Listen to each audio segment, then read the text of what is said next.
नमः शिवाय साथियों। आप सबका स्वागत है इस नए लेक्चर में। तो इस लेक्चर में हम लोग एक बहुत इंपॉर्टेंट डिस्कशन करेंगे, डिस्कशन ऑन मीथेन। तो basically methane is like a very harmful gas in the context of climate change, and जिसकी वजह से मीथेन मिटिगेशन, लाइक मीथेन को कंट्रोल करना आज हर एक गवर्नमेंट की जिम्मेदारी है। क्योंकि जब भी हम क्लाइमेट चेंज की बात करते हैं तो क्लाइमेट चेंज एक ग्लोबल इशू है। It is an issue which is concerning not only in India, Indian government, but government all across the globe, Europe, America, Middle East, हर एक country they work in cooperation to fight against climate change. क्योंकि climate change एक तरीके से global problem है, क्योंकि उसके जो कॉन्सिक्वेंसेस है वो सिर्फ भारत को नहीं बल्कि पूरे विश्व को झेलने पड़ते हैं। लाइक अभी रिसेंटली अमेरिका में, लाइक फ्लोरिडा में वो तूफान आया था, hurricane. So it had disastrous consequences. ऐसे ही बहुत सारे अभी अपने को अनसर्टेन इवेंट्स देखने को मिलते हैं, जहाँ पे कि हमने देखा कि दुबई में, लाइक यूएई में रिकॉर्ड तोड़ बारिश देखने को मिली। प्लस सऊदी अरेबिया में भी हमको बारिश देखने को मिल रहा है। अभी हाल ही में हमने देखा था कि सऊदी अरेबिया में बर्फ पड़ी, स्नोफॉल हुआ। Like these are like some ऐसी घटनाएं, ये सब जो हमने पहली बार अनुभव करी। एंड 2024 का जो साल है, year 2024, it is been considered as the hottest year of this century. तो ये बहुत बड़ी लाइक कंसर्निंग सिचुएशन है हमारे सामने कि ग्लोबल वार्मिंग अपने को साफ साफ देखने को मिल रही है। क्योंकि ग्लोबल वार्मिंग में होता क्या है कि जो एवरेज टेम्परेचर है वो बढ़ता जाता है। तो जो highest temperature attend, it is increase, and it will keep on increasing if we don't like put efforts to fight against climate change. तो क्लाइमेट चेंज डेफिनेटली एक बहुत ही सीरियस मुद्दा है, एंड यूपीएससी के पॉइंट ऑफ व्यू से तो बहुत ही इंपॉर्टेंट है। आपका जो यूपीएससी में डेफिनेटली काफी सारे आंसर्स में आप इसको यूज करोगे, and it is very important like in the environment section, climate change. तो इस पर्टिकुलर लेक्चर में हम लोग मीथेन के बारे में स्टडी करेंगे कि how methane is responsible for climate change. And आपको जान के ये ताजुब होगा कि जैसे हम लोग जब भी ग्लोबल वार्मिंग की बात करते हैं, क्लाइमेट चेंज की बात करते हैं, तो हम लोग कार्बन एमिशंस की बात करते हैं, CO2 एमिशंस। हम लोग ये कहते हैं कि कार्बन एमिशंस को कंट्रोल करना है, कट डाउन करना है। एंड एक बहुत इंटरेस्टिंग फैक्ट ये है कि जो मीथेन है, it is like way more dangerous as compare to carbon.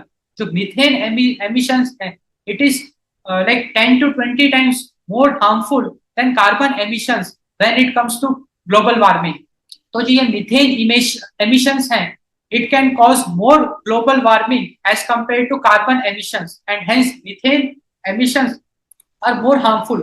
तो इस लेक्चर में हम काफी डिटेल में डिस्कस करेंगे कि मीथेन emissions किन कारणों की वजह से होते हैं, like what are the sources of methane emissions, and it is very important for your UPSC preparation कि what are the sources of methane emission, and उसके impact क्या है भारत में, and जो भारत like Indian government है, what steps they are taking to mitigate those methane emissions। तो ये सारी चर्चा हम बेसिकली इस लेक्चर में करेंगे, एंड हम कुछ अपॉर्चुनिटीज भी देखेंगे कि कैसे हम लोग मीथेन को अगर अच्छे से मैनेज करें, मीथेन एमिशंस को अगर हम कट डाउन करके मीथेन को अच्छे से मैनेज करें तो वे फॉरवर्ड वो भी हम डिस्कस करेंगे, अपॉर्चुनिटीज। एंड कुछ पॉलिसी रिकमेंडेशंस भी हम करेंगे कि व्हाट कैन बी डन। क्योंकि अल्टीमेटली यूपीएससी में as an aspirant positive approach is very important. Like whatever problems we are facing, पहले तो अपने को वो पता लगाना है कि what are the problems which we are facing, and we have to figure out a solution, and we have to figure out a feasible solution. अब सोल्यूशन तो ऐसे सॉल्यूशंस भी हो सकते हैं जो कि फिजिबल नहीं है, but we have to figure out a feasible solution, that is the key. तो वही हम अच्छे से डिस्कस करेंगे। तो इस लेक्चर में हम लोग मीथेन को बहुत अच्छे से स्टडी करेंगे कि methane and its relation to the climate change, and काफी डिटेल में हम डिस्कस करेंगे। एंड बहुत अच्छा मैं आपको पॉइंट्स दूंगा, लाइक आंसर राइटिंग मैं करूंगा आपके आपके सामने। We will discuss very interesting points जिसको आप अपने आंसर्स में डायरेक्टली यूज कर सकते हैं, like you will get the substance for your answers in this lecture. तो do watch it till the end and जरूर आपको फायदा होगा। तो चलिए शुरू करते हैं आज का लेक्चर। आज का जो हमारा लेक्चर है उसका जो थीम है that is methane mitigation. Mitigation मतलब मीथेन के जो हार्मफुल इफेक्ट्स हैं उसको कंट्रोल करना, मीथेन एमिशंस को कट डाउन करना। एंड अगर हम ये करने में लाइक अगर हम सक्षम होते हैं, अगर if we are able to mitigate the methane, उससे डेफिनेटली जो इंडिया का जो फाइट है अगेंस्ट क्लाइमेट चेंज उसको एक नई उड़ान मिलेगी। लाइक हम क्लाइमेट चेंज के खिलाफ एक अच्छी जंग जीत पाएंगे, या उसमें एक काफी बढ़त हम हासिल कर पाएंगे if we are able to mitigate the methane. तो हम काफी डिटेल में डिस्कस करेंगे, बहुत अच्छे अच्छे एस्पेक्ट्स, काफी सारी जानकारी आपको इस लेक्चर में मिलेगी। तो सबसे पहले कुछ हम इंट्रोडक्शन देखते हैं। तो अगर मैं मीथेन की बात करूं तो मीथेन के बारे में कुछ इंपॉर्टेंट बातें मैं आपसे डिस्कस करता हूं। तो methane is a potent green house gas. Green house gas का मतलब क्या है? ऐसे गैसेस जो कि ग्रीन हाउस इफेक्ट को कॉज करते हैं, and green house effect leads to the global warming. So methane is a green house gas. तो थोड़ा सा मैं आपका बेसिक यहाँ पे क्लियर करता हूँ, ग्रीन हाउस इफेक्ट होता क्या है, थोड़ा सा आइडिया हम लेते हैं।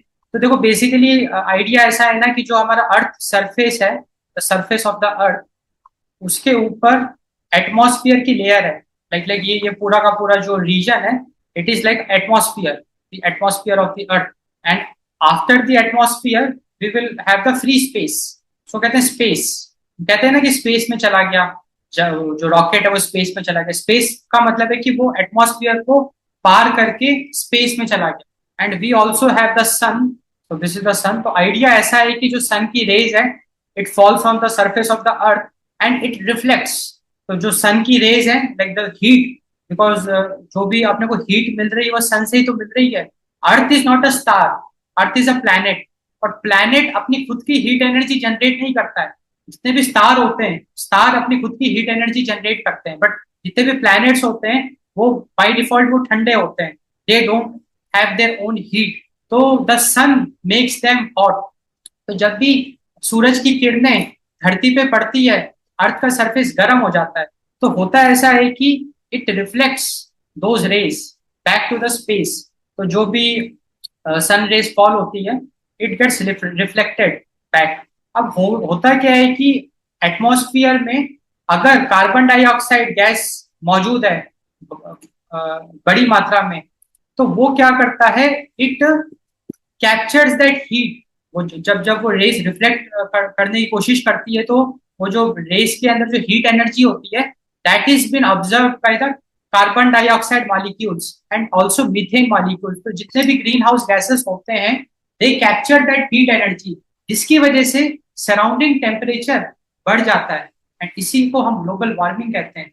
अगर ये इन ग्रीन हाउस गैसेस का कंसेंट्रेशन बहुत ज्यादा हो जाए, अगर एटमॉस्फेयर में ग्रीन हाउस गैसेस का कंसेंट्रेशन बहुत ज्यादा हो जाए, तो होगा क्या, they will tap that heat energy, that जो सन की हीट एनर्जी जो रेडिएट हो रही है after falling on the surface of the earth, it will not escape to the space. वो स्पेस में एस्केप नहीं होगी, बल्कि it will get tap by those molecules. वो मॉलिक्यूल्स उस हीट एनर्जी को सक कर लेंगे, जिसकी वजह से सराउंडिंग टेम्परेचर बढ़ जाएगा। और जब भी सराउंडिंग टेम्परेचर बढ़ेगा, ग्लोबल वार्मिंग होगा, उसकी वजह से बहुत सारे हमको उसके कहते हैं ना कॉन्सिक्वेंसेस, परिणाम देखने को मिलेंगे। Like rise in the sea level, काफी जगहों पे अपने को rise in the sea level देखने को मिल रहा है। जो जो सी लेवल है वो बढ़ता जा रहा है, and it's very concerning. And जो ग्लेशियर्स हैं वो आपके मेल्ट हो रहे हैं। अंटार्कटिका में भी इतने सारे जो ग्लेशियर्स हैं वो मेल्ट हो रहे हैं ग्लोबल वार्मिंग की वजह से। तो एक तरीके से इकोसिस्टम आपका डिस्टर्ब हो रहा है। एंड काफी सारे जो ज्योग्राफी के जो भी प्रिंसिपल्स हैं ऑन द अर्थ, चाहे वो ओशन करेंट्स हो या विंड पैटर्न्स हो, विंड सिस्टम्स हो, वो सब के सब डिस्टर्ब हो रहे हैं because of this global warming. Ocean currents disturb हो रहा है, विंड पैटर्न्स आपके डिस्टर्ब हो रहे हैं, क्योंकि प्रेशर डिफरेंस, जितनी भी विंड आज बह रही है, the flowing of winds, It is because of the pressure difference, and this pressure difference is getting affected. Monsoon is getting affected. The rainfall patterns is getting affected. रेगिस्तान में भारी भरकम बारिश अपने को देखने को मिल रही है। ऐसी ऐसी चीजें अपने को घटनाएं देखने को मिल रही है because of that global warming. And this is the green house gas. तो अब अपने को थोड़ा फील आया कि जो मीथेन है it is a green house gas and hence it is very concerning. जितने भी ग्रीन हाउस गैस हैं we have to mitigate it to fight against the climate change. And methane जो है it significantly contributes, so it has significantly higher global warming potential than carbon dioxide and it is very concern. तो ये एक मैंने बहुत अच्छा fact आपके साथ शेयर किया कि methane is more harmful as compared to carbon dioxide because methane has higher global warming potential as compared to carbon dioxide and hence mitigating methane is the need of the hour in India's fight against climate change। अगर हम लोग mitigate करते हैं methane emission, so mitigating methane emission is essential for achieving India's climate goal। India के कुछ बहुत important climate goals हैं, कुछ कमिटमेंट्स हैं which can be achieved by mitigating the methane emissions, improving air quality।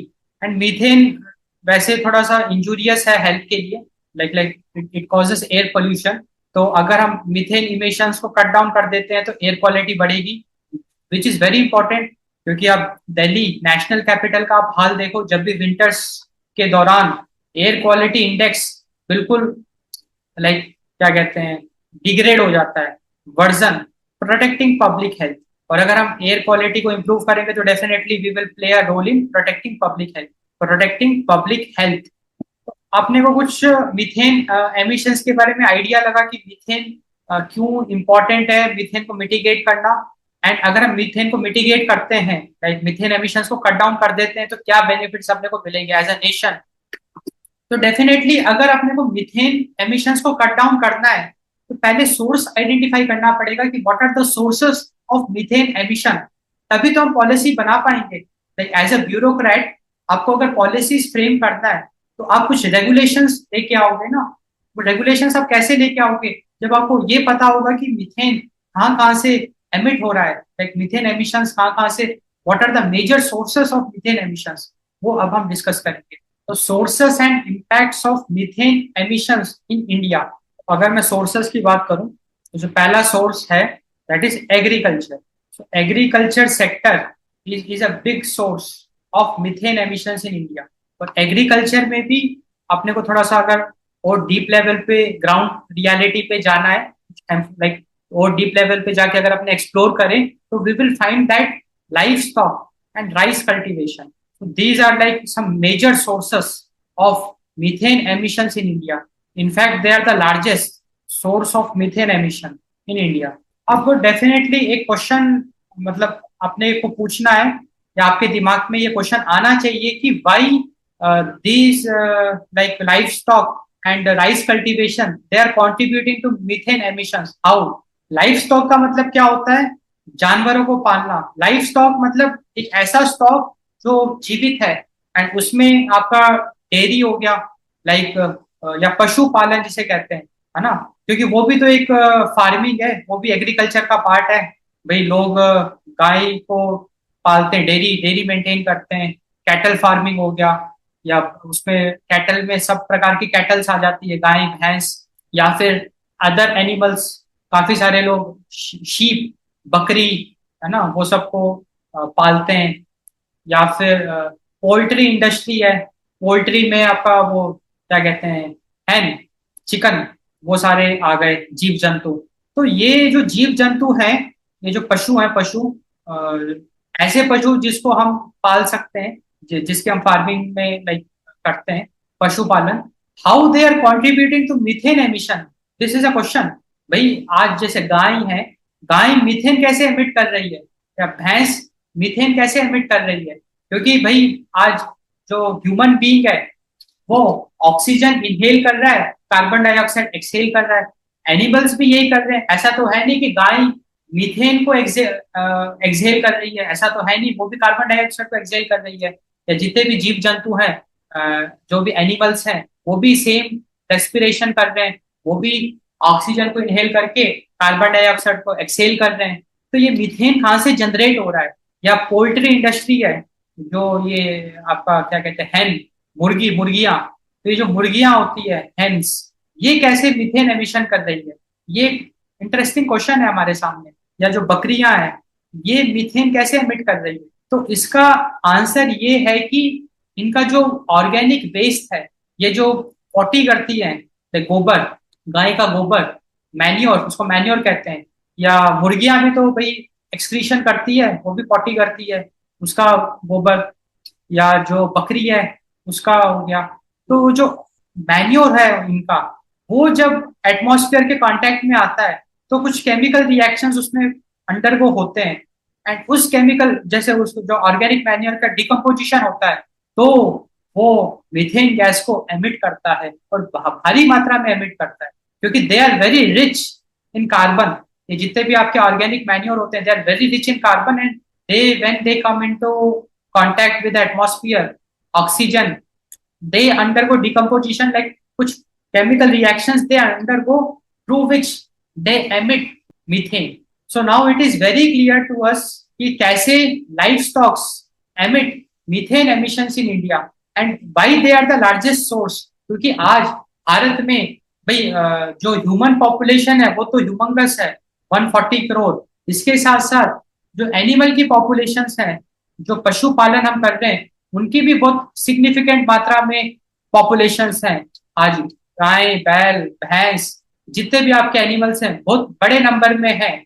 या फिर क्या कहते हैं, मुर्गियां, बकरियां, their population is very large. And रोज सुबह वो, भाई पॉटी तो हर कोई करता है, वो पशु भी करेंगे पॉटी, और वो पॉटी करते हैं तो इतनी वो पॉटी कर देते हैं सब लोग मिलके कि बड़ी मात्रा में कार्बन, वो मीथेन एमिशन हो रहा है। And hence life stock are the largest source of methane emissions in India. And it is concerning क्योंकि methane has a like greater potential in causing global warming as compared to carbon dioxide, which we already saw.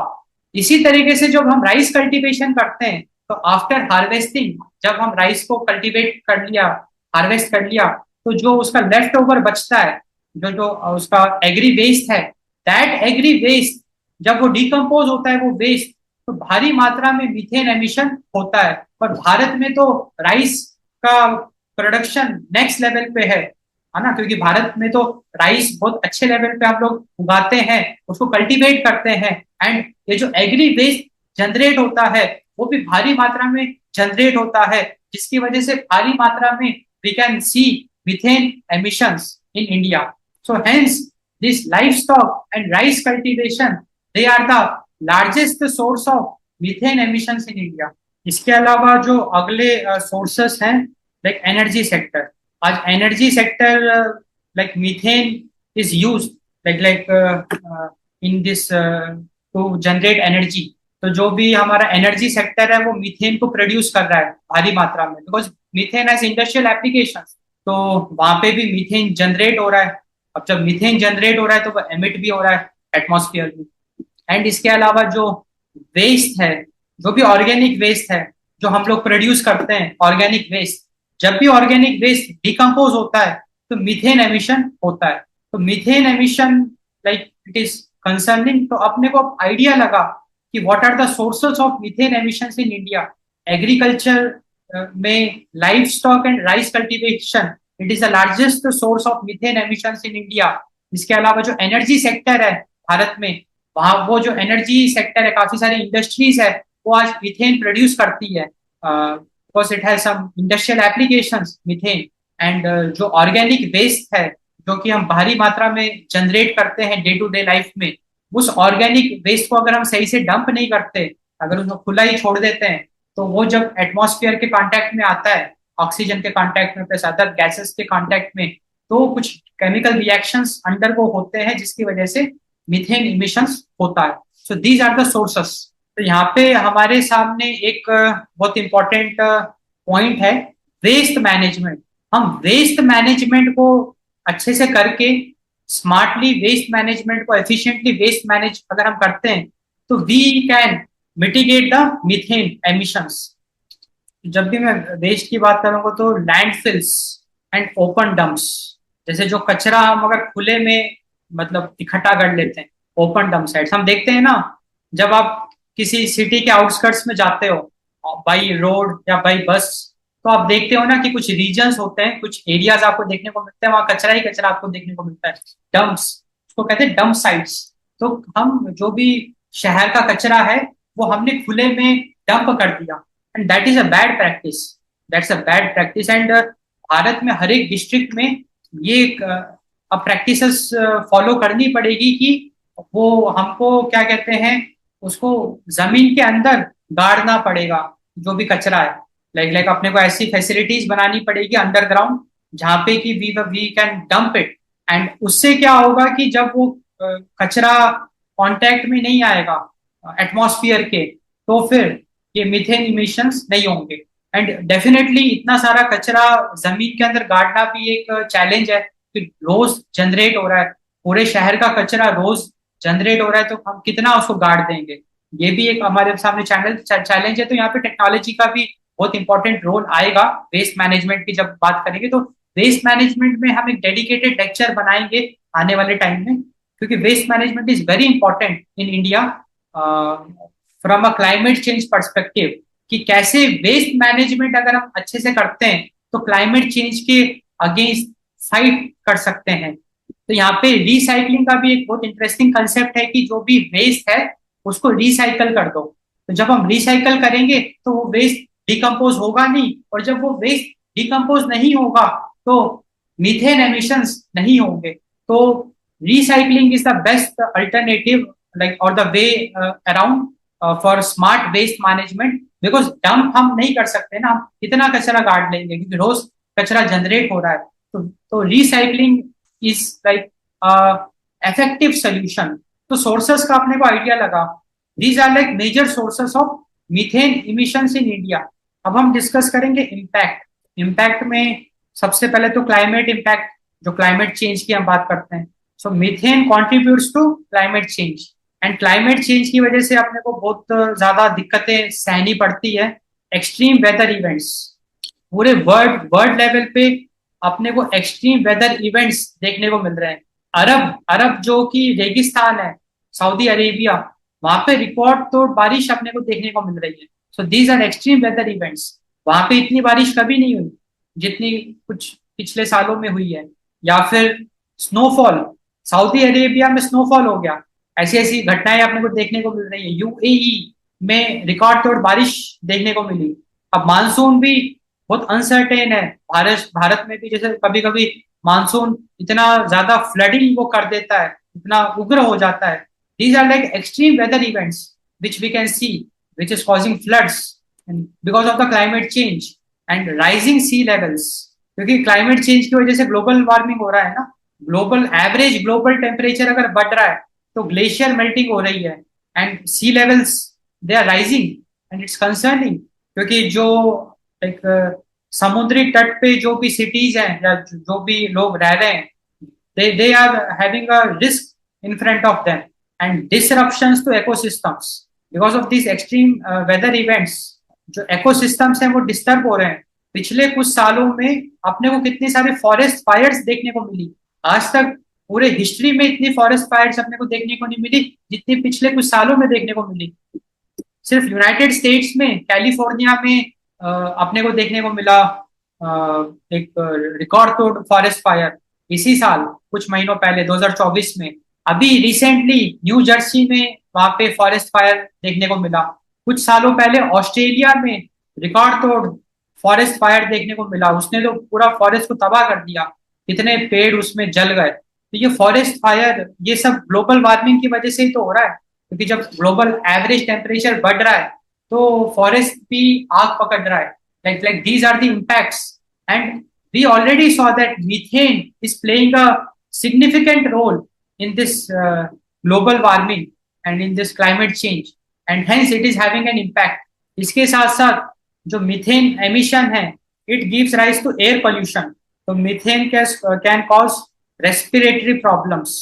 Air pollution का मतलब है हवा को दूषित करना। दूषित करने का मतलब क्या, पोल्यूट करने का मतलब क्या है? It is no longer fit for human beings or good for human beings. It has a side effect, it has a harmful effect. Pollute कर, अगर किसी भी चीज को मैं दूषित कर देता हूँ तो वो चीज अब ह्यूमन बीइंग के लिए सही नहीं है, अच्छी नहीं है। अगर हम दूषित चीजों को ग्रहण करेंगे तो उसके जो इफेक्ट होंगे वो हमारे ऊपर आएंगे। अगर आप पॉल्यूटेड वाटर ड्रिंक करोगे तो उसका जो टॉक्सिक होगा वो आपके अंदर आ जाएगा, जिससे कि बीमारियां पैदा होंगी। या दूषित हवा अगर हम इनहेल करेंगे तो it will be causing respiratory problems, है ना। तो इसलिए we have to fight against air pollution. Now it has become a fundamental right, like right to live. अभी सुप्रीम कोर्ट ने ये राइट टू लिव भी अभी रिसेंटली आपने देखा ना कि we have got a new fundamental right, that is the right to life. जहाँ पे कि अगर हम देख रहे हैं कि कोई इंडस्ट्री जो भी स्टैंडर्ड्स है उसको फॉलो नहीं कर रहा है, बहुत ज्यादा वो एयर को पोल्यूट कर रहा है, तो हम उसके खिलाफ लीगल एक्शंस ले सकते हैं, बिकॉज वो हमारे फंडामेंटल राइट्स को वायलेट कर रहा है। Right to life, right to clean environment. तो रेस्पिरेटरी प्रॉब्लम्स, तो जब हवा में मीथेन का कंसेंट्रेशन बढ़ जाएगा तो हवा दूषित हो जाएगी, और वो दूषित हवा अगर हम इनहेल करेंगे तो we can get respiratory problems and other health issues.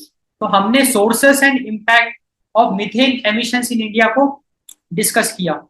अब हम डिस्कस करेंगे इंडियाज मीथेन मिटिगेशन एफर्ट्स, कि भारत भारत की सरकार मीथेन को मिटिगेट करने के लिए, मीथेन एमिशंस को कट डाउन करने के लिए भारत सरकार ने क्या कदम उठाए हैं, like the existing policies or the steps or the actions taken by the government of India in fighting against methane emissions, and it's very important. तो इसमें मैं कुछ इंटरेस्टिंग एक्शंस के बारे में लिखूंगा and it's very important for us. तो पहला है national action plan on climate change. National action plan on climate change. तो national action plan on climate change में हम लोग कुछ ऐसे कदम उठाते हैं या कुछ ऐसे मिशंस यहाँ पे मेंशन्ड है, which deals with sustainable agriculture, water and energy. Sustainable agriculture, sustainable water and sustainable energy. तो national action plan on climate change it talks about sustainable agriculture, sustainable water and sustainable energy. इसका मतलब क्या ये हम देखते हैं। Sustainable agriculture का क्या मतलब होता है, तो देखो बेसिकली सस्टेनेबल का मतलब रिसोर्सेस को ऐसे यूज करना या प्रैक्टिसेस को ऐसे फॉलो करना, keeping in mind the future generation. ऐसा ना हो कि हम ही सारा का सारा रिसोर्स एक्सप्लॉइट कर दें एंड फ्यूचर जनरेशन के लिए कुछ बचे ही ना। तो utilizing the resources in such a manner so that we think about the future generation also, so that future generation can also enjoy those resources. That is the sustainable. तो sustainable agriculture का मतलब ऐसी agriculture practices को करना कि ऐसा ना हो कि हम ही इतना रफ तरीके से एग्रीकल्चर करें कि उस पूरी जमीन की फर्टिलिटी को 5-10 साल में खत्म कर दें, सो दैट आगे की जनरेशन वहां पे कुछ उगा ही ना पाए, कुछ क्या कहते हैं क्रॉप्स उगा ही ना पाए, है ना। तो वो अपने को नहीं करना है। तो सस्टेनेबल एग्रीकल्चरल प्रैक्टिसेस में we are focused on those agricultural practices which motivates, like उसमें हम कुछ ऐसी practices करते हैं keeping in mind the future generation so that we don't exploit the resources. इसी तरीके से sustainable water, and sustainable water is very important in an Indian context. आज नदियों की हालत इतनी अच्छी नहीं है, आज भी there is a need। River Ganga की अगर मैं बात करूं या और भी जो प्राइम रिवर्स हैं, there is a need for a sustainable management of rivers in India, and तो सस्टेनेबल वाटर का मतलब पानी को हम इस तरीके से यूज करें कि हम ओवर एक्सप्लॉइट ना करें, सो दैट फ्यूचर जनरेशंस को भी पानी मिले। एंड इसी तरीके से एनर्जी, ऐसा ना हो कि हम ही सारी एनर्जी को एक्सप्लॉइट कर लें। यहाँ पे एनर्जी में एनर्जी रिसोर्सेस की बात हो रही है, और energy, what are the energy resources? Energy resources are coal, these are like non-renewable resources. What are the non-renewable energy resources? They are the coal, crude oil. क्योंकि भाई अब कोल ऐसा तो है नहीं कि फिर से बन जाएगा, उसको हजारों साल लगेंगे कोयला को फिर से बनाने में। या और भी बहुत सारे ऐसे रिसोर्सेस हम यूज करते हैं जो हमको नेचुरली मिलते हैं, natural, they are natural resources which they which cannot be created instantly. It will take thousands of years for them to be created. Crude oil is a good example of that. Crude oil हम drill कर करके निकालते हैं। अब ऐसा नहीं है कि ऑयल बन रहा है, वो जरूर बन रहा होगा, but it is taking lot of time for the oil to be created. And अगर हम लोग sustainable agriculture, sustainable water and sustainable energy पे फोकस करेंगे तो अल्टीमेटली हम लोग मीथेन एमिशंस को एड्रेस करेंगे इनडायरेक्टली। क्योंकि हम यहाँ पे डिस्कस कर रहे हैं कि मीथेन मिटिगेशन में क्या हम एफर्ट्स पुट कर रहे हैं। तो ऑटोमेटिकली अगर मैं सस्टेनेबल एग्रीकल्चर करूंगा तो जो एग्री वेस्ट होगा उसको मैं स्मार्टली मैनेज करूंगा तो मीथेन एमिशंस को मैं कट डाउन कर दूंगा। या जो अगर मैं सस्टेनेबल एनर्जी प्रैक्टिसेस को फॉलो करूंगा तो मैं मीथेन एमिशंस को कट डाउन कर पाऊंगा। तो this national action plan on climate change it indirectly address methane emissions. तो नेक्स्ट important mitigation effort है by the Indian government, that is National Mission for Sustainable Agriculture। तो sustainable agriculture के लिए अपने पास एक नेशनल मिशन है, that is the national mission for sustainable agriculture. तो ये सारे नाम आपको बिल्कुल याद होने चाहिए। ये कुछ सरकार द्वारा उठाए गए कदम है to fight against climate change and we can use it in the fight against methane emissions. National mission for sustainable agriculture. तो यहाँ पे बेसिकली हम लोग हमारा क्या फोकस है, climate resilient agricultural practices. Basically national mission for sustainable agriculture में we promote some agricultural practices which are climate resilient, which does not cause climate change, which does not have any harmful effects on the climate। हम उन agricultural practices को promote करते हैं among farmers so that they follow that. And इसमें एक practice ये है कि जो भी एग्री वेस्ट है उसको जलाए ना। वो क्या कहते हैं, स्टबल बर्निंग। आज दिल्ली में जो एयर पोल्यूशन है उसका what is the reason for that, stubble burning. And we are also promote methane reduction techniques in rice cultivation. Methane reduction techniques in rice cultivation. अगला बहुत इंपॉर्टेंट गवर्नमेंट का जो कदम है, the action that is national life stock mission. इसमें basically we promote sustainable life stock management practices to reduce methane emissions from life stocks. तो यहाँ पे एक सवाल हमारे दिमाग में आना चाहिए, like we should have this question in our minds that अगर मैं लाइफ स्टॉक को मैनेज भी करता हूं तो भी भाई ऐसा तो होगा नहीं कि वो लोग एक्सक्रीशन नहीं करेंगे। Every morning every life stock जो भी पशु है वो तो पॉटी तो करेगा ही। अब गाय भी भाई गोबर तो निकालेगी, वो it's a biological process, it's a natural process, है ना। तो then how we will be able to reduce methane emissions, क्योंकि भाई गोबर तो निकलेगा ही एंड वो जब एटमॉस्फेयर के कांटेक्ट में आएगा, उसका जब डिकम्पोजिशन होगा तो भारी मात्रा में मीथेन एमिशंस होंगे। So how we will be able to like what this life stock mission is about that. ये नेशनल लाइफ स्टॉक मिशन फिर आखिरकार मीथेन रिडक्शन कैसे कर रहा है। यहाँ पे sustainable life stock management practices की बात हो रही है, तो वहां पे क्या हो रहा है एग्जैक्टली। तो वो ऐसा रहा है कि जो एनिमल वेस्ट है, जो भी गोबर निकल रहा है, उसको दूसरी जगह पे प्रयोग करना, उसको एज अ फर्टिलाइजर यूज करना, या उसको as a by product, like उसको as a raw material use करना to make any organic rich fertiliser, something of that sort, keeping in mind that वो जो फर्टिलाइजर एटमॉस्फेयर के कांटेक्ट में आएगा तो मीथेन इमिशंस नहीं होंगे। That is the idea. या फिर आजकल बायोफ्यूल का भी कंसेप्ट चल रहा है। ये सब बहुत इंपॉर्टेंट है यूपीएससी पॉइंट ऑफ व्यू से। ये सारे जो भी मैं डिस्कशन कर रहा हूँ ना, it's extremely important. Like biofuel is very important. अब बायोफ्यूल में भी गोबर गैस के प्लांट्स आ गए हैं। गोबर गैस के प्लांट में क्या होता है कि बस आप उसको गोबर भर दो एंड उसमें वो गोबर से एनर्जी जनरेट करे। तो जो भी गोबर का डिकम्पोजिशन हो रहा है, मीथेन जो निकल रहा है वो कंट्रोल्ड एनवायरनमेंट में निकल रहा है, वो बंद चेम्बर में निकल रहा है एंड उस मीथेन को हम एनर्जी में कन्वर्ट करके यूजफुल वर्क डिराइव कर रहे हैं। जिसकी वजह से मीथेन एक्सपोज नहीं हो रहा है एटमॉस्फेयर के अंदर। कितना इनोवेशन है, it's a very innovative technique, जिसमें कि हम गोबर का सही तरीके से प्रयोग कर सकते हैं। जो मीथेन इमिशन है उसको कट डाउन कर सकते हैं, मीथेन इमिशन को हम कट डाउन कर सकते हैं, एंड हम लोग उस से एक यूजफुल वर्क हम जनरेट कर सकते हैं। इतना हम एनर्जी प्रोड्यूस कर सकते हैं कि जो पंप है, जो वाटर पंप है, जिससे कि इरिगेशन हम करते हैं, जो खेत में पानी वगैरह जो हम भरते हैं या उसको सींचते हैं खेत को, वो पॉसिबल है। वो जो पंप है उसको हम चला सकते हैं उस बिजली से, which is been generated by gobar gas plants. फिर अगला जो इम्पोर्टेंट मिशन है, national mission, that is Swachh Bharat mission urban. तो ये एक बहुत ही रेलेवेंट पॉइंट है, क्योंकि स्वच्छ भारत अभियान तो बहुत ही पॉपुलर हुआ है भारत में। एंड स्वच्छ भारत अभियान के तहत, स्मार्ट सिटीज के तहत, काफी सारे जो टाउन्स हैं या जो भी सिटीज हैं, उन्होंने अपने अपने सिटीज में एक अच्छे लेवल पे स्वच्छ भारत मिशन को प्रमोट किया, प्रैक्टिसेस फॉलो करी, एंड इसके तहत वेस्ट मैनेजमेंट इनोवेट हुआ है। तो स्वच्छ भारत मिशन के तहत डेफिनेटली वेस्ट मैनेजमेंट इनोवेट हुआ है, एंड डेफिनेटली वेस्ट सही तरीके से इकट्ठा हो रहा है। अब अपने को सिंपली इसको आगे ऐसे लेके जाना है कि जो वेस्ट इकट्ठा हो रहा है उसको हमको डंप नहीं करना है, रैदर उसको स्मार्टली रिसाइकल करना है।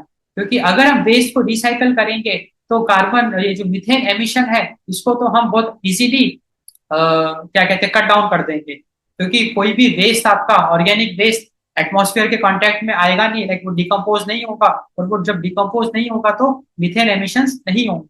तो Swachh Bharat mission is playing a role in mitigating methane emissions in India, and how it is doing so by improving.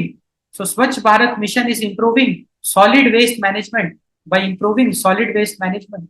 आज इतना अच्छे से ये सॉलिड वेस्ट मैनेजमेंट हो रहा है कि जो ये कचरे वाले खुद आके इकट्ठा कर रहे हैं, गाड़ी वाला आया कचरा निकाल, ऑफ दैट सॉर्ट। एंड बहुत अच्छे अच्छे उन्होंने स्लोगन्स, राइम्स भी क्रिएट किए हैं, एक मतलब अवेयरनेस फैलाने के लिए। And it's very important, because स्वच्छता एक ऐसी चीज है ना जहाँ पे citizens will play a role. हम लोग रोल प्ले करेंगे ना, गवर्नमेंट तो अपना रोल प्ले कर रही है, बट हमारे सराउंडिंग को साफ रखना, क्योंकि भारत हमारा देश, हमारा घर है, it's our home, we should treat it like our house. It's our responsibility कि अगर मैं कुछ भी पैकेट मेरे पास है उसको मैं ऐसे ही ना फेंकूं, बल्कि उसको मैं डस्टबिन में फेंकूं या ऐसी जगह फेंकूं जहाँ पहले ही कुछ कचरा रखा हुआ है। ऐसा नहीं है कि मैं कहीं भी फेंक दूं, मैं कहीं भी थूक दूं, है ना। तो we have to be very careful, because it's our house, we have to keep it clean. अगर हम क्लीन नहीं रखेंगे तो कौन क्लीन रखेगा? तो that is the idea behind the स्वच्छ भारत मिशन। एंड स्वच्छ भारत मिशन में एक और बहुत इंपॉर्टेंट पॉइंट है, that is promotion of bio methanation plants. This is very important for you, from you, like UPSC के लिए इट्स वेरी इंपॉर्टेंट। जो मैंने अभी आपको आइडिया दिया था ना, अभी रिसाइकल एक अपने पास अच्छा ऑप्शन है, एक और बहुत अच्छा ऑप्शन अभी आ गया है, that is bio methanation plants. तो अब हम क्या कर रहे हैं कि जो डिकम्पोजिशन नेचुरली हो रहा है उसको नेचुरली ना करा के कंट्रोल्ड एनवायरनमेंट में हम वो डिकम्पोजिशन करा रहे हैं। उससे हो क्या रहा है कि जैसे जो भी आपका सॉलिड ऑर्गेनिक वेस्ट है, जब वो डिकम्पोज होता है तो एनर्जी क्रिएट होती है, मिथेन निकलता है। तो अब उस मिथेन को हम यूज कर रहे हैं to derive some work, we are using it like a biofuel. So that is the biomethanation plant, and so innovative it is. It's very innovative because it is helping us to cut down the methane emissions, and also it is helping us to generate energy from the waste. कितना अच्छा है ये biomethanation plants. तो Swachh Bharat mission के तहत हम लोग biomethanation plants को भी प्रमोट कर रहे हैं, and these are like some very extraordinary moves from the government of India, like these are very innovative moves. And waste segregation, waste segregation का मतलब है कि जो है ना कि organic waste and inorganic waste, इसको अलग अलग करना। जो पॉलिथीन वाले वेस्ट है उसको सेग्रीगेट करना, क्योंकि पॉलिथीन वाले जो वेस्ट है उसको तो बहुत आसानी से रिसाइकल किया जा सकता है, एंड ऑर्गेनिक वेस्ट को हम बायोमिथेनेशन प्लांट्स में यूज करके उससे एनर्जी निकाल सकते हैं। तो अगर हम वेस्ट को स्मार्टली मैनेज करेंगे, क्योंकि वेस्ट जो कचरा है वो रोज जनरेट हो रहा है, हर घर में रोज वो जनरेट हो रहा है, वो बड़े मात्रा में वो जनरेट हो रहा है। अगर हम उसको अच्छे से मैनेज करेंगे तो डेफिनेटली इसका फायदा मिलेगा। फायदा कैसे मिलेगा?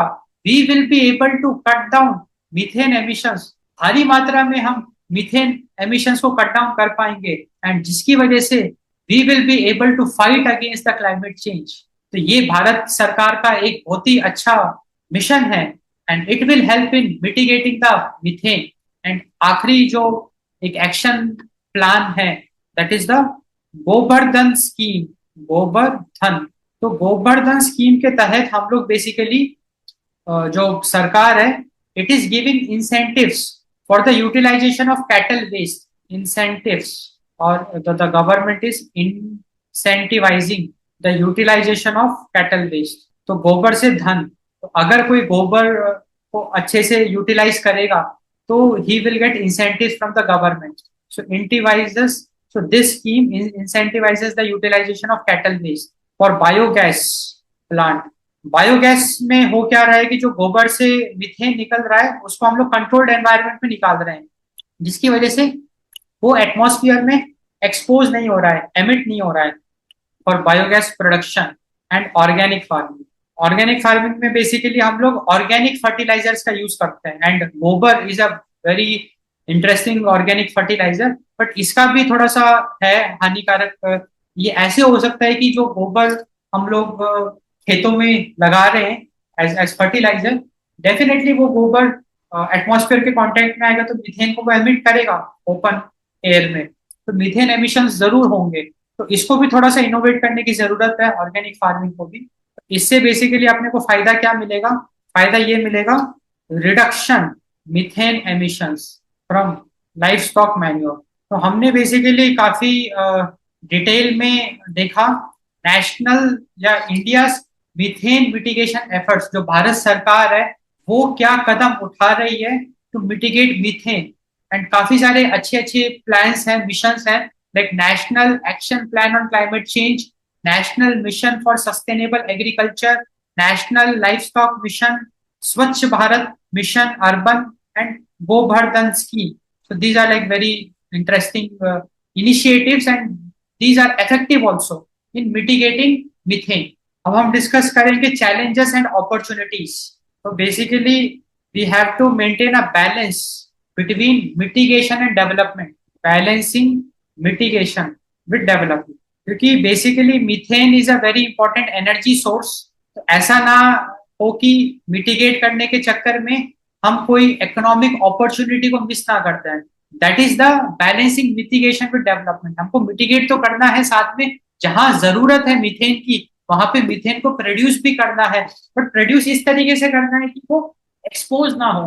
लाइक आज भी इंडस्ट्रीज में मीथेन के बहुत सारे एप्लीकेशंस हैं, तो ऐसा तो है नहीं कि हम इंडस्ट्रीज में मीथेन प्रोड्यूस ही ना करें। तो बिल्कुल मीथेन की जहां अपने को जरूरत है फॉर द इकोनॉमिक ग्रोथ, जिस लाइक जीडीपी, वहां पे जरूर अपने को मीथेन को प्रोड्यूस भी करना है, बट इस तरीके से करना है कि we have to maintain a balance between mitigation and development. So it's a challenge for India. Balancing mitigation with development is a challenge for us. फिर दूसरा जो अपने पास चैलेंज है वो है technological and financial constraints. Like now we are discussing challenges, so the second challenge in front of in front of us is technological and financial constraints। तो technological and financial constraints में basically क्या challenge है हमारे सामने? देखो, methane को mitigate करने के लिए कुछ एडवांस टेक्नोलॉजीज की भी जरूरत पड़ेगी, कुछ साइंटिफिक इनोवेशंस जो अभी हम लैक कर दें। अच्छा खासा इन्वेस्टमेंट की जरूरत है, significant investment, so we are lacking this. So these are like constraints in front of us. So these are like challenges for India in mitigating methane। क्योंकि यूपीएससी में जो मेंस में जो क्वेश्चंस आते हैं उसमें चैलेंजेस अपॉर्चुनिटीज इसी को ज्यादातर फोकस करते हैं कि चैलेंजेस आप बताओ कि अगर भारत आज सरकार ने मन बनाया है कि हम मीथेन को मिटिगेट करेंगे, हम बिल्कुल तैयार हैं, तो भारत सरकार के सामने क्या चैलेंजेस आएगा? तो पहला जो सबसे इंपॉर्टेंट चैलेंज यही आएगा कि balancing mitigation with development is a challenge. हम कैसे आइडेंटिफाई करें कि कहाँ पे अपने को रोक लगानी है, कहाँ पे रेगुलेट करना है, क्योंकि methane being a source of energy, energy तो इकोनॉमी को ड्राइव कर रही है। आज भारत में जो भी गुड्स एंड सर्विसेज का प्रोडक्शन हो रहा है वो एनर्जी की वजह से हो रहा है। Like energy is the raw material. Energy ही तो क्या कहते हैं, इंडस्ट्रीज को ड्राइव कर रही है, मैन्युफैक्चरिंग को ड्राइव कर रही है। तो we cannot negotiate with the energy. हम ऐसा नहीं है कि हम मीथेन को प्रोड्यूस करना ही छोड़ दें। So there is always a challenge कि कितना हम रेगुलेट करें, कितना मिटिगेट करें। So maintaining the balance is not easy. It requires some good efforts, some good thought process will be involved in that.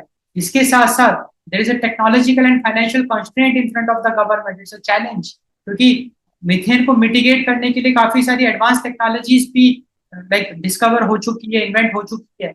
वो we are still lacking those techniques, those innovations. So that's a constraint in front of us, and financial constraints also we have. Like we need significant investments. ये significant investments होगा। अगला जो challenge है that is data gaps and monitoring. तो basically अभी भी हमारे पास ऐसे सिस्टम्स नहीं मौजूद हैं जिसकी मदद से हम लोग accurate data on methane emissions we can get that. So accurate data on methane emission, it's a challenge for us. We still don't have accurate data on methane emissions, and we don't have effective monitoring systems. We don't have this effective monitoring system. So these are challenges in front of us in our desire to mitigate methane in India. Effective monitoring systems. तो इन सब चीजों की कमी है, इन सब चीजों की कमी है। एंड ये जो है, ये जो दो कंपोनेंट है ये इतने इंपॉर्टेंट है कि अगर एक्यूरेट डेटा अपने को मिल जाता है और अगर हम इफेक्टिवली मॉनिटर कर पाते हैं मीथेन एमिशंस को, so it will be very crucial for informed policy making. तो मीथेन एमिशंस पे अभी भी सरकार के पास कोई इन्फॉर्म्ड पॉलिसी मेकिंग नहीं है, कोई एविडेंस बेस्ड पॉलिसी नहीं है। एंड सरकार के पास कोई इवेल्युएशन मैकेनिज्म नहीं है कि भाई वो जो भी मिशंस कर रहे हैं डेफिनेटली पैसा उसमें इन्वेस्ट हो रहा है, पैसा लग रहा है, वो सारे जो भी उसमें मिशन में जो भी टास्क है वो परफॉर्म हो रहे हैं, बट उसका जो रिजल्ट है ग्राउंड लेवल पे, जो रिजल्ट है वो हम इवेल्युएट ही नहीं कर पा रहे हैं because we are not able to effectively monitor. We don't have this effective monitoring systems, जिसकी वजह से we are not able to evaluating the impact of mitigation efforts. क्योंकि अगर इम्पैक्ट हम इवेल्युएट कर पाएंगे तो कितना मोटिवेशन मिलेगा, एक पता तो चलेगा कि हमारी गाड़ी सही दिशा में जा भी रही है कि नहीं जा रही है। So evaluating the impact of mitigation efforts, and hence policy is not about good intention, good intention is needed, उसके साथ साथ right plan, right strategies, and this assessment is very important कि भाई ठीक है हमने एक बहुत ही शानदार पॉलिसी बनाई, हमने उसको ग्राउंड लेवल पे एग्जीक्यूट भी किया, बट उसका इम्पैक्ट मेजर करना बहुत इंपॉर्टेंट है। उससे अपने को कुछ शॉर्टकमिंग्स पता चलेगी ना, एंड हम उस पर अगर काम कर ले जाते हैं तो डेफिनेटली उसका जो इम्पैक्ट होगा वो नेक्स्ट लेवल का होगा। अगला जो चैलेंज आएगा सरकार के सामने in mitigating methane, that will be international cooperation. और यही चैलेंज से अपॉर्चुनिटी भी आएगी ना। तो international cooperation is an opportunity also कि अगर डेवलप्ड नेशंस भारत को सपोर्ट कर दें, जो फाइनेंशियल कॉन्स्टेंट है कुछ अगर सिग्निफिकेंट इन्वेस्टमेंट वो अगर कर दें तो definitely Indian government will be able to mitigate methane to a large extent. जैसे इसमें सबसे अच्छा एग्जांपल है पेरिस एग्रीमेंट। तो 2009 से जो कंट्रीज हैं उन्होंने एक प्लेज लिया था कि हर साल $100 बिलियन, जो डेवलप्ड कंट्रीज होगी वो हर साल $100 बिलियन इन्वेस्ट करेगी, या इन्वेस्ट नहीं फिनेंस करेगी, क्लाइमेट फिनेंस डेवलपिंग कंट्रीज को वो $100 बिलियन हर साल देगी, so that developing countries climate change के अगेंस्ट सिग्निफिकेंट एक्शंस वो परफॉर्म कर सके, एंड जो क्लाइमेट चेंज के जो इफेक्ट्स हैं उसको रिड्यूस कर सके, उसको मिटिगेट कर सके। एंड अनफॉर्चुनेटली 2009 में जो वादा किया था, जो प्लेज किया था, वो आज कभी पूरा नहीं हुआ। पेरिस एग्रीमेंट हो गया तो भी पूरा नहीं हुआ। 2022 में कोरोना के बाद जाके डेवलप्ड कंट्रीज की आंखें खुली जब उन्होंने पैंडेमिक की तबाही देखी, तब जाके 2022 में पहली बार 119 बिलियन डॉलर्स का क्लाइमेट फाइनेंस हम इकट्ठा कर पाए, जो डेवलपिंग कंट्रीज को मिला to mitigate the climate change, like जो climate to fight against the climate change. अब जैसे कि 2024 नवंबर में, नवंबर 11 से लेके 24 तक ये अजरबैजान बाको बाको अजरबैजान में COP29 चल रहा है, कॉन्फ्रेंस ऑफ पार्टीज, जिसका मेन एजेंडा है क्लाइमेट फाइनेंस। तो वहां पे वो क्लाइमेट फाइनेंस पे ही चर्चा कर रहे हैं, यहाँ पे कि न्यू कलेक्टिव क्वांटिफाइड गोल्स की बातें हो रही है। वहाँ पे काफी डिबेट्स भी चल रहे हैं कि भाई जो डेवलप्ड कंट्रीज हैं, डेवलप्ड नेशंस हैं, उनको एक्टिवली फंड करना चाहिए to fight against the climate change. तो ये अपॉर्चुनिटी है भारत के लिए, क्योंकि अगर डेवलप्ड कंट्रीज फंड करती है, अगर भारत को एक सिग्निफिकेंट इन्वेस्टमेंट मिलता है, तो डेफिनेटली हम लोग क्या कहते हैं, we can fight against the methane emissions, we can cut down the methane emissions. So international cooperation से अपने को क्या क्या फायदा मिल सकता है, अपने को इन्वेस्टमेंट्स मिल सकते हैं, लाइक फाइनेंस। तो there is a difference between finance and investment. Finance का मतलब ये है कि हमने पैसे दिए, पैसे लगाए, not in like for returns, but to achieve a task, to achieve a mission, to achieve a goal, हमने पैसे लगाए। और इन्वेस्टमेंट का क्या ऑब्जेक्टिव है कि हम पैसे लगा रहे हैं इन रिटर्न्स, हम निवेश कर रहे हैं ताकि अपने को रिटर्न ऑन इन्वेस्टमेंट मिल सके। तो यहाँ पे इंटरनेशनल कॉपरेशन की वजह से हमको फिनांस मिल सकता है, क्लाइमेट फिनांस बड़े नंबर में मिल सकता है। That is an opportunity. We can get access to technology, जो एडवांस टेक्नोलॉजी की मैं बातें कर रहा था, क्योंकि ये जो इंटरनेशनल कॉपरेशन की जब भी हम बात करेंगे तो दीज आर ओपन प्लेटफॉर्म्स। क्योंकि जब क्लाइमेट की बात आती है, क्लाइमेट चेंज की बात आती है, तो सारी कंट्रीज आपस में मिल जाती है, and they are okay to share technologies among each other. And इसके साथ साथ एक्सपर्टीज, ये भी बहुत इंपॉर्टेंट है, एक्सपर्टीज।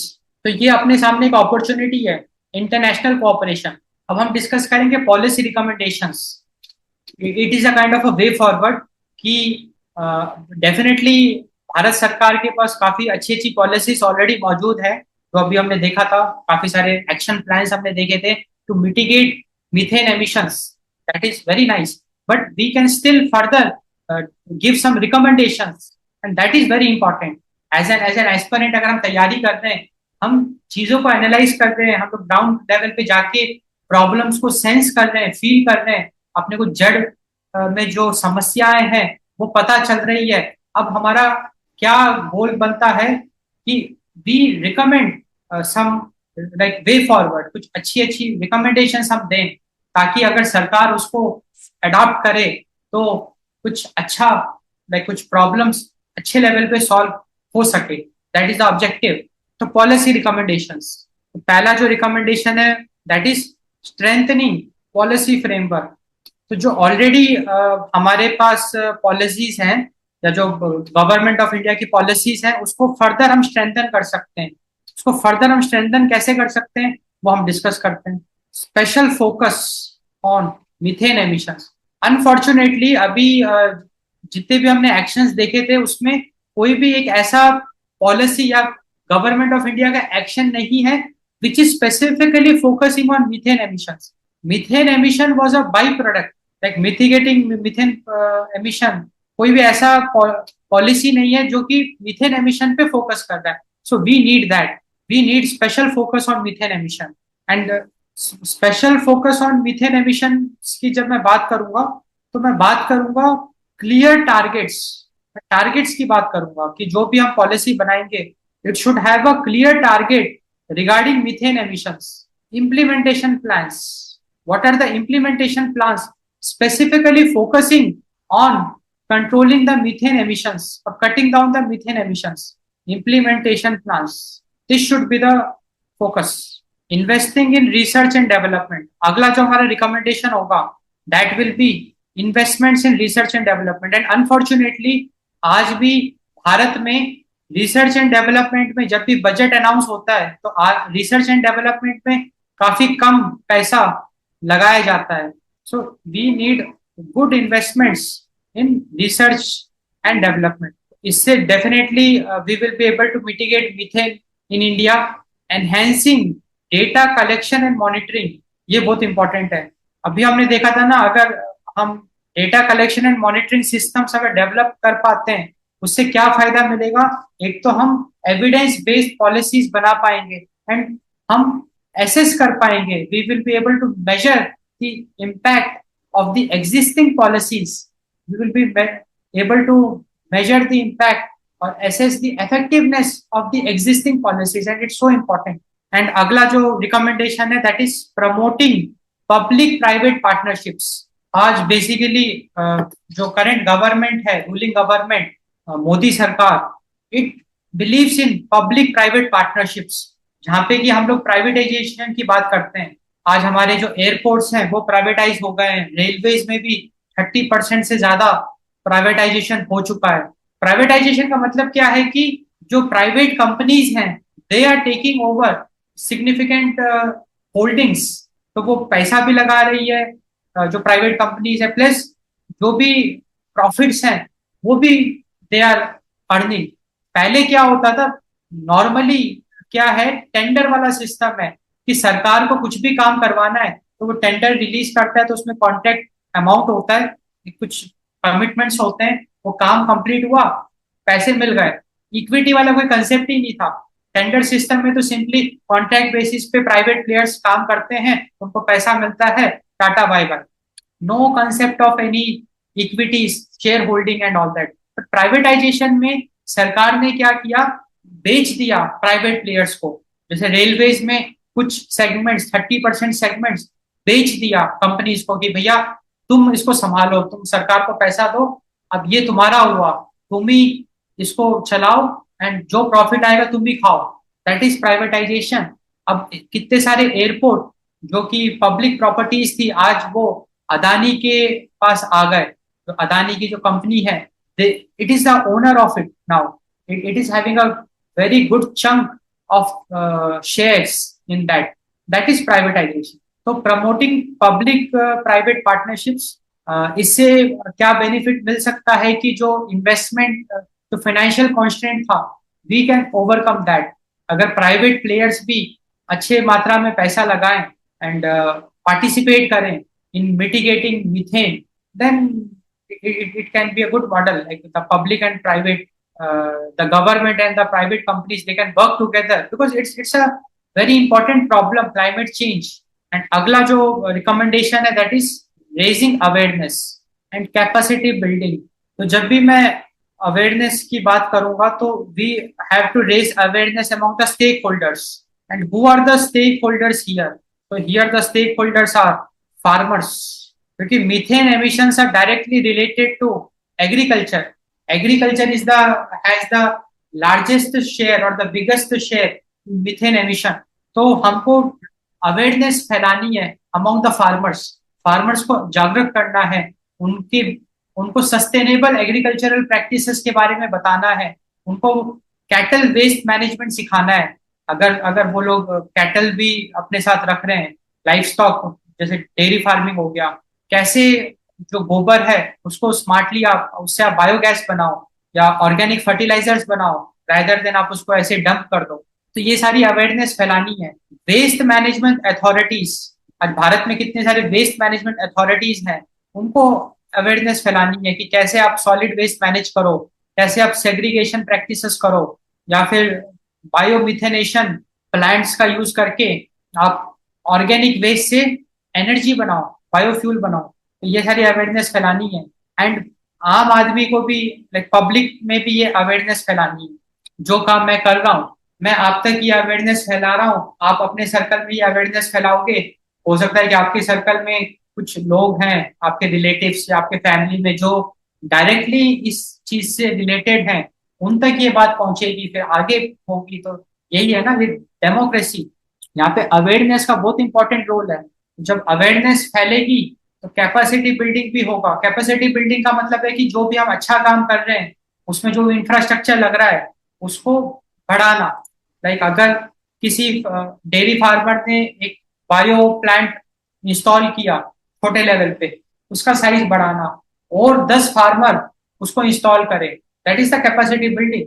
पहला स्टेप है कि पहले तो आप अवेयरनेस फैलाओ ताकि लोगों को एक आइडिया लगे कि अच्छा ऐसा भी हो सकता है क्या।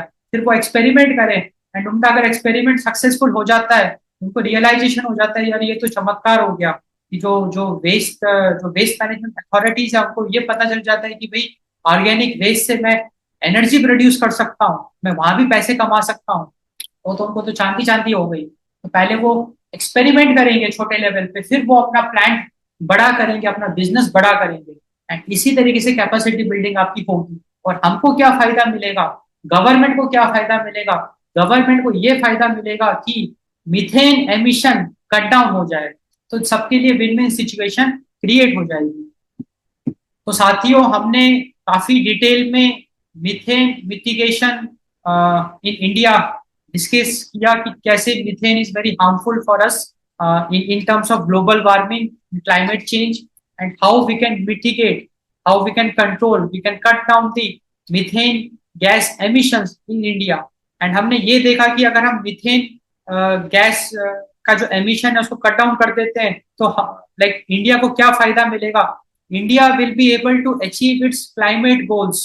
We will be able to improve our air quality, जिससे कि एयर पोल्यूशन को हम रिड्यूस कर पाएंगे, एंड जो पब्लिक हेल्थ है उसको एनहेंस कर पाएंगे, and we will be able to promote sustainable development.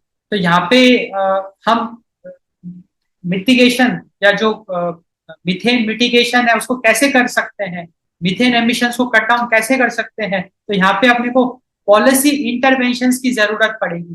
तो जो भी एग्जिस्टिंग पॉलिसीज है उसको हमने काफी डिटेल में देखा। हमने ये भी देखा कि उस पॉलिसीज को हम फर्दर इनोवेट कर सकते हैं, उसमें कुछ और भी चीजें ऐड करके पॉलिसीज को हम और अच्छा बना सकते हैं। हम अपना पूरा फोकस मिथेन पे भी कर सकते हैं, जहाँ पे कि clear targets we should set, and we should have some implementation plans focusing only on methane emissions.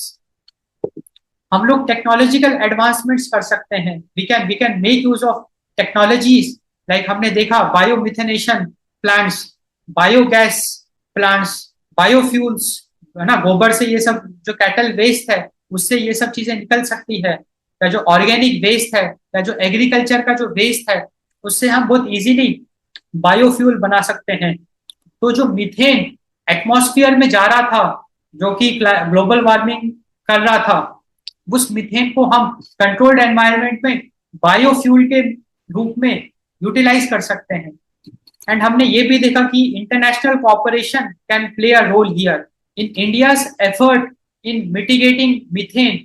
International cooperation can play a very important role, जहाँ पे कि हमको इंटरनेशनल लेवल पे टेक्नोलॉजी एक्सेस मिल सकता है, फिनेंस एक्सेस मिल सकता है, एंड सबसे बड़ा एक्सपर्टीज मिल सकती है, क्योंकि यहाँ पे इसराइल जैसी कंट्री ने काफी कुछ कर रखा है इनोवेशन इन दिस फील्ड, या यूएस ने भी काफी इनोवेशन कर रखे हैं। तो we can get those expertise, and अगर वो हम अपने फ्रेमवर्क में लाते हैं तो डेफिनेटली हम लोग कुछ अच्छा रिजल्ट अचीव कर सकते हैं। एंड डेफिनेटली इससे we will be able to achieve a secure and a healthier India the future. तो साथियों, आई होप आपको ये लेक्चर पसंद आया, आपको काफी अच्छी जानकारी मिली। अगर आपको पसंद आया तो do subscribe to this YouTube channel. आपको यहाँ पे और भी बहुत इंटरेस्टिंग लेक्चर्स मिलेंगे, जहाँ पे कि आपकी यूपीएससी की प्रिपरेशन बहुत अच्छे लेवल पे होगी। आपको बहुत अच्छा सब्सटेंस मिलेगा हर एक लेक्चर में, अच्छे अच्छे पॉइंट्स आपको मिलेंगे, एक अवेयरनेस आपको मिलेगी।